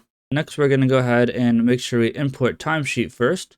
So then we're going to come below here, and we're going to go ahead and have a submit update timesheet hours, which is an arrow function that returns void. Once again, come inside the function parameters. This is going to take in a timesheet of type timesheet. We want one more function here. Let's go ahead and say submit timesheet for approval is an arrow function that returns void. And inside the function parameters, let's go ahead and pass in a timesheet ID of type number. That should go ahead and do it for our type. Let's come below and say export default function, use pay service. This is going to go ahead and return a pay service type. Then let's come inside of the parameters. We want to go ahead and pass in a request of type Axios and reducers of type global context reducers. So now let's go ahead and import our Axios. Let's also go ahead and import our global context reducers. And it's going to be mad at us for a little bit because we're not exporting the pay service type, but that's fine. At the top of our function, let's go ahead and say const update timesheet is equal to reducers. And then let's go ahead and say const loading timesheet data and set loading timesheet data is equal to use state of a Boolean and set that to false. Let's be sure to go ahead and import our use state here. Let's also come below this and say const timesheet error and set timesheet error is equal to a use state of Boolean and set that to false. Let's come below to start setting up our reducers. So first we're going to say const fetch current timesheet is equal to an async arrow function. Let's come inside of the parameters. We'll go ahead and pass in employee of type employee. Let's open up the function, set up a try block as well as a catch block. Inside we'll go ahead and just say console.log e, and we'll also go ahead and say set timesheet error to true. With our error state handled, let's come up to the try. We'll go ahead and say set loading timesheet data to true, and we'll set the timesheet error to false. Below here, let's try to make the request. So const res is equal to request.post. Inside post, we'll go ahead and try to make a post to /timesheet/, and then we'll go ahead and pass in the employee as the payload. Next, let's go ahead and say update timesheet to res.data if it was successful. And then we want a finally block at the end here. And then whether we pass or fail, let's go ahead and set loading timesheet data to false because we are done loading. That looks good for our fetch current timesheet. It's going to be mad at us because we're not exporting it. That's completely fine. Next up, let's go ahead and say const and update timesheet hours is equal to just a regular arrow function. And then inside of our parameters, we want to go ahead and pass in a timesheet of type timesheet, a day of week string, and an amount of number. Inside the function, because the timesheet from our state can be undefined, we're going to go ahead and check if timesheet.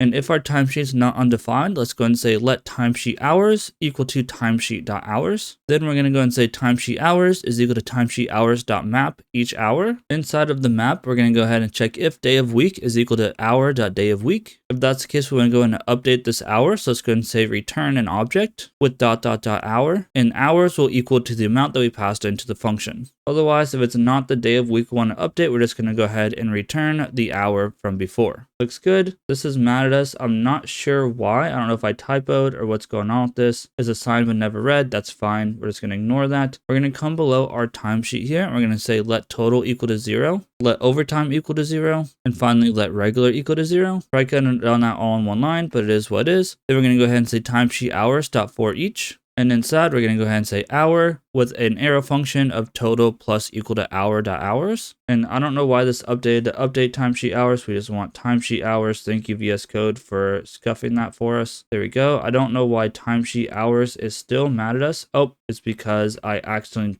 put this outside the if statement.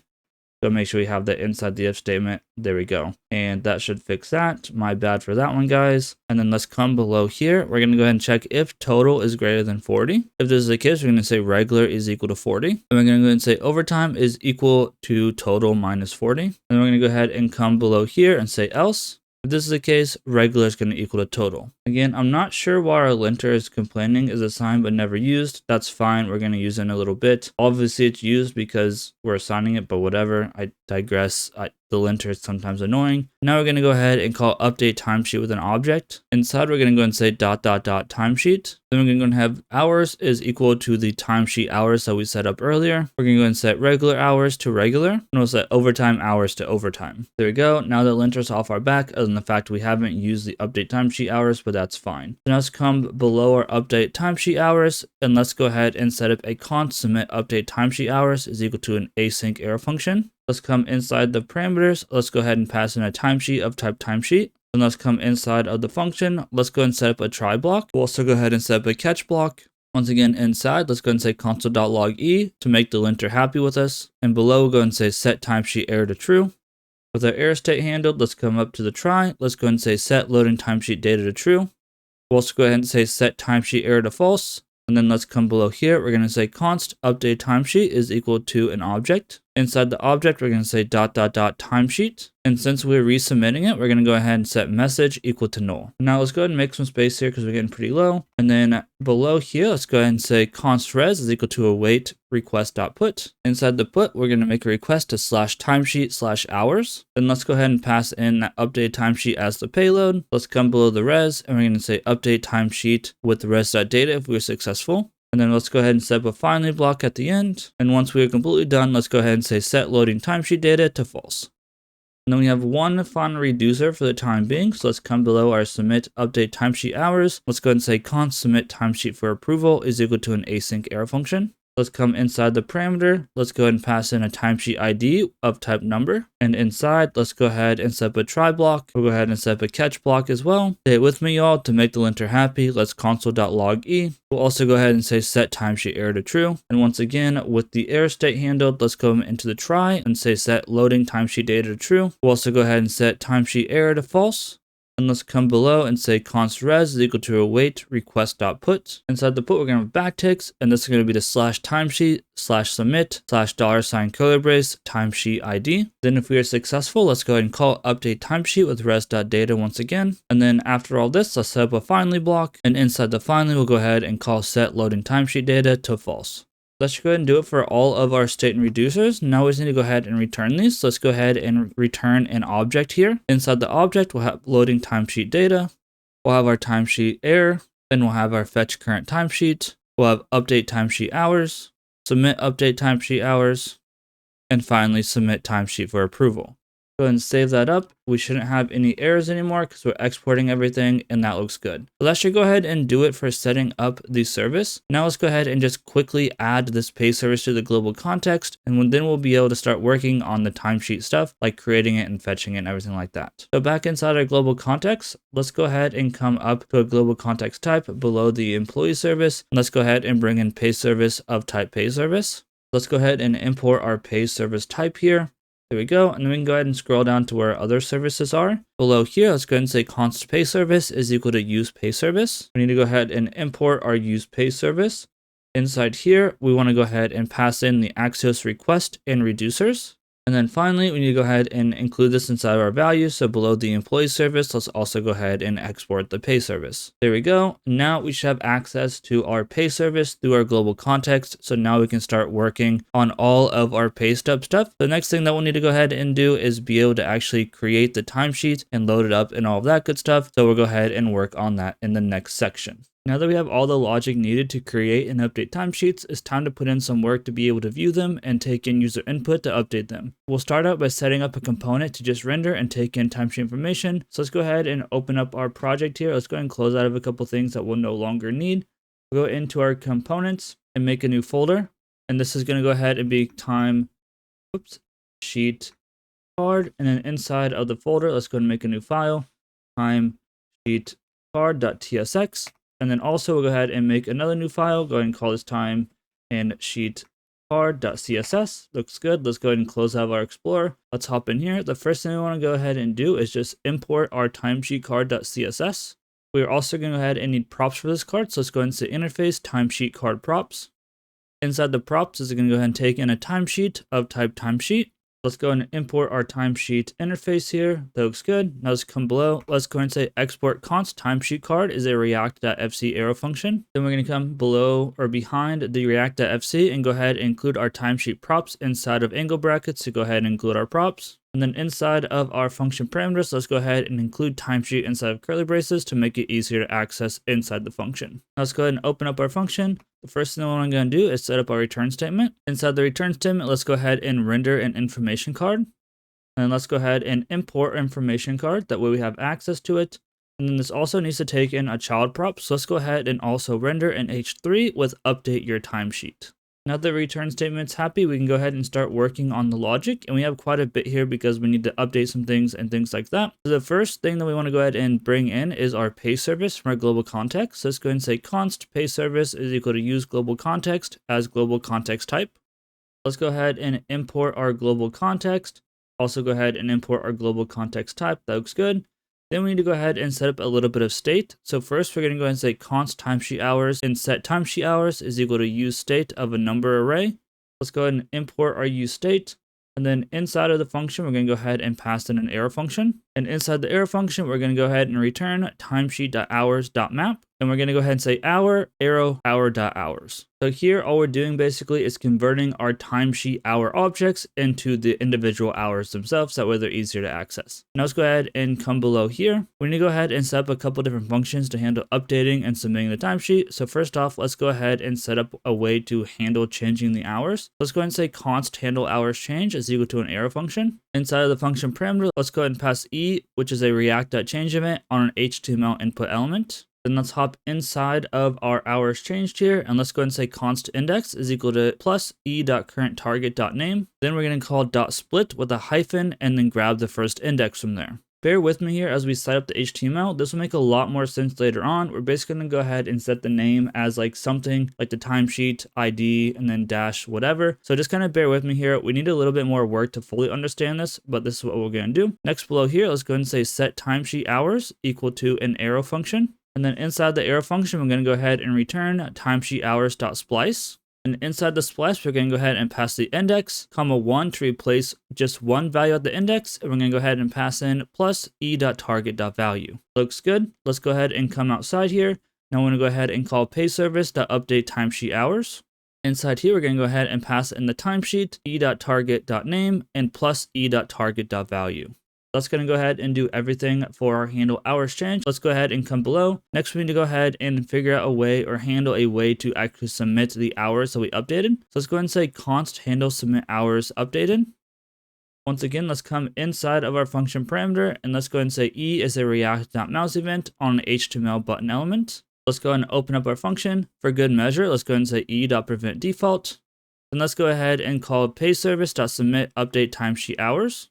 And inside the function, we'll go ahead and pass in the updated timesheet that we've been updating through this handle hours changed method. That's all we need to do to submit our hours that we updated. Finally, we need a way to actually submit the timesheet for manager approval. So to do this, let's go ahead and say const handle timesheet for approval is equal to an arrow function.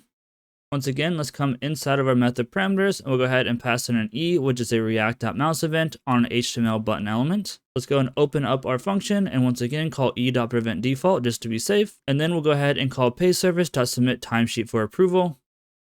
And here, let's go ahead and pass in timesheet.id. So that's going to do it for all of like our functions for handling changes and submitting stuff. However, this is going to basically be stored inside of a massive table that has all of the days and buttons and whatnot. So we need to basically go ahead and set up another function or a utility function in that case to go ahead and figure out what we're going to display for the headers. Let's go ahead and say const header columns is equal to an arrow function. Inside our function, we're going to say const columns is equal to an array. Then we want to go ahead and say timesheet.hours.for each hour. Then for each hour, we first want to say const date is equal to a new date. Inside of our new date, we're going to go and pass hour.date. Then we want to go ahead and say .toDateString to go ahead and convert this to a string object. Once we have the date for that hour, let's go ahead and say columns.push an object. Inside our column object, the ID is going to be the date that we just generated, and our title is going to be the hour.day of week. Now let's come outside of each of the hours. We're going to go ahead and say columns.push an object once again. And inside of this object, we're going to say ID is total hours. And the title is going to be total hours as well. Now we can come outside of this columns.push and let's go ahead and say return columns. That's good to go to set up our header columns. Now we need to go ahead and just set up a couple more things here. Next up, we need to go ahead and determine the kind of the style and the color of the status. So whether it's like saved, submitted, approved, denied, all of that stuff. So to go ahead and set up this function, let's go ahead and say const status class is equal to an arrow function. Inside this function, let's just check to make sure the timesheet is not equal to undefined. And if we have a timesheet, let's go ahead and say switch on timesheet.status. Our first case is going to be for created. We'll go ahead and set up another case for saved, and we'll also share the same case for submitted. So if our status is created, saved, or submitted, we're going to go ahead and return a string of var with parentheses -- text - primary. Then let's go ahead and set up our next case. This is going to be case for approved. We'll also use the same return for the case of paid. And here, if the status is approved or paid, we're going to return a string of var with parentheses -- secondary. Then we'll have a case for denied. And if the timesheet gets denied, we're going to go ahead and return a string with var parentheses -- error -red. So whenever we go ahead and render this page, if the timesheet has the status of created, saved, or submitted, it's going to go ahead and just be a regular text primary color. If it's been approved or paid already, we'll go ahead and paint that as green, basically, or display the text as green. And if it's been denied, we'll go ahead and show the text as red. So that looks good. Let's go ahead and start working on the actual card here. So let's go ahead and come below our H3, and let's go ahead and have another H4 that says current timesheet status : And we're going to go ahead and just make some space here. And below this current timesheet status, we're going to go ahead and have a span with the style of color : status class. And inside of our span, we're going to go ahead and have curly braces timesheet.status. So we can go ahead and see that we're using the status class to go ahead and determine what color we should put this span here. We want to come in below the H4 and let's go ahead and set up a parentheses and say timesheet.message and. So if our timesheet has a message attached to it, we want to go ahead and display a div with a class name of timesheet card message. Inside the div, we want to go ahead and render an H6 with the text reasoning for timesheet denial. And then below the H6, we want to go ahead and have a p tag with curly braces and timesheet.message. Now we can go ahead and come below the curly braces for the timesheet.message, and we want to go ahead and set up a table component. Let's go ahead and make sure we import the table like so, and then accidentally add an extra space there. Let's go and clean this up. So first thing we want inside the table is a table header component. Let's also go ahead and import our table header here. And inside the table header, we want to go ahead and pass columns equal to the header columns function call. So it's good to go. Let's go ahead and come below our table header here, and let's go ahead and include a T body. Inside the T body, let's go ahead and insert a table row component. Let's go ahead and import our table row.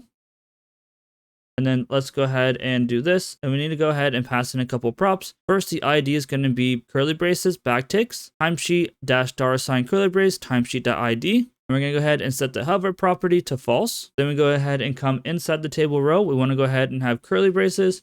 We're going to go ahead and call timesheet.hours.map and pass in the hour and IDX to that arrow function. So now for each hour, we're going to go ahead and say const day is equal to new date. Inside, we're going to go ahead and call hour.date. And then thanks to some JavaScript fun behavior with parsing dates and whatnot, we also need to go ahead and call day.setDate. And inside here, we need to go ahead and say day.getDate +1. And the reasoning behind this is that whenever JavaScript like parses in a date from Java, it basically sets it to like 11:59, like 999 instead of the day that we actually want. So if we just add +1, it'll basically add like +1 second or +1 milliseconds. I don't know what exactly it adds, but it's going to go ahead and push it over that 12 p.m. or 12 a.m., whatever you want to call it, threshold, and give us a correct date. So now we want to go ahead and set up our return statement. And inside, we're going to go ahead and return a TD with a key equal to hour.id. And inside the TD, we're going to go ahead and have a form input. Let's go and import our form input here. There we go. Let's go ahead and make this a little bit bigger. Also go ahead and scroll down so we have a little more space. Here we're going to have a type equal to a number. The label is going to equal to day.toLocalDateString. The name is going to be hour.dayofweek. The placeholder will be an empty string. The content will be timesheet hours of IDX. And finally, the handle input will equal to handle hours changed. I want to go ahead and come outside of this map. Inside of our table row, we want to go ahead and pass in another TD. Inside this TD, let's go and have a div with a class name of center. And inside this div, we're going to have curly braces with timesheet.regular hours plus timesheet.overtime hours. Looks good. Now I want to come outside of our table component. I want to go ahead and set up a div with a class name equal to column in timesheet card button area. Inside this div, we're going to have a p tag with some text saying by submitting your timesheet for approval, you verify that you have reviewed your timesheet for accuracy and completeness. Below this p tag, we're going to go ahead and have another div with a class name of space between. And inside this div, we'll have a button component. Let's go ahead and add in the type equal to secondary inside this button. Handle click will equal to handle submit hours updated. And width equal to 33%. Let's also not forget to go ahead and import our button as well. Looks good. Inside the button, we're going to go ahead and say save timesheet changes. Below this button, let's go ahead and import another button component. Inside here, we're going to go ahead and type equal to primary. The handle click will be handle submit timesheet for approval. And once again, the width will equal to 33%. Come inside the button and let's go ahead and say submit timesheet for approval. And that's going to go ahead and do it for all of the HTML and logic for our component. We still need to go ahead and style it to make it look nicer. So let's go ahead and hop into the CSS file and get those styles set up. Inside of our CSS file, let's go ahead and get started out by saying .timesheet card message. Inside this class, we're going to go ahead and say padding bottom of 1 rem. And we're going to go ahead and set the color to var -- error red. Next up, let's come below our .timesheet card message and let's go ahead and set up a .timesheet card button area. Inside our button area, we're going to have a margin top of 2 rem as well as a gap of 2 rem. That looks good, and that should go ahead and do it for our entire timesheet. Now all we have left to do is add the timesheet card component into the timesheet page and make sure that we actually load in the employee's timesheets whenever we need to. So let's go ahead and do that by navigating back to our timesheet page in the next section. As mentioned at the end of the last section, we just need to hop back into our timesheet page here, and we need to go ahead and make some changes to be able to fetch the timesheet and actually display it. So at the top of our timesheet page, let's go ahead and say const timesheet is equal to use global context as global context type. Let's go and import our use global context type. We'll also go ahead and import our global context type. I'm sorry, I meant to say use global context there. My bad. But anyway, we can go ahead and import that. Looks good. And then inside of our page container div, let's go ahead and say curly braces, timesheet question mark, and then go ahead and render a empty fragment if there is one, otherwise an empty fragment. Let's go ahead and make this a little bit prettier here. So we'll go ahead and bring this down here, go and bring this down here, so on and so forth. Looks good. Now we want to go ahead and get rid of this first empty fragment. And if we have a timesheet, let's go ahead and render a timesheet card. Let's go ahead and be sure to import our timesheet card. And here, let's go ahead and pass in timesheet is equal to timesheet. Looks good. Otherwise, let's go ahead and copy this div right here. And we want to go ahead and render it here. So here is going to go ahead and say, hey, we're loading your current timesheet if we don't have one. So that's everything we need to do. The final thing that we have to do is go ahead and just load in the employee's timesheet whenever the role is of type employee. So to do that, let's go ahead and hop into the layout page really quick. And inside the layout page, essentially what we want to go ahead and do is set up a little bit of state and then a use effect to go ahead and fetch that. So here where we have our use global context importing the employee, we also want to go ahead and import the pay service as well. And now that we have access to our pay service, let's go ahead and come down below here. We also need to go ahead and get access to the location that we're on in the browser. So let's go ahead and say const location is equal to use location. Let's go ahead and import our use location from reactor.dom. Now we have access to both of these. Let's go ahead and say use effect. Our use effect, let's go ahead and clean up our use effect a little bit. Let's also make sure that we go ahead and import it.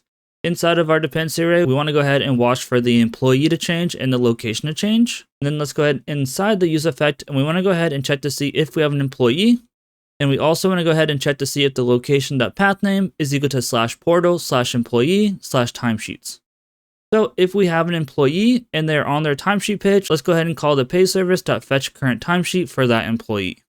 So this may not be the most absolutely perfect way to set this up, but it should go ahead and work for our use case, and it's cleaner than adding extra logic to an on-click listener somewhere inside the navigation bar. And this should be everything we need to set up to be able to go ahead and start creating timesheets and filling them out for the employee. That being said, let's go ahead and hop into the front end, just give this a little bit of a test to make sure we can go and fill that out, submit it and save it and everything. And then after that, we can go ahead and wrap up this chapter of the course. Next chapter, we'll go ahead and move on to working on the manager stuff. Like I mentioned, let's hop into the browser. Inside the browser, let's go ahead and log in to employee1, maybe, at company.com. Let's go ahead and pass in their password and log in.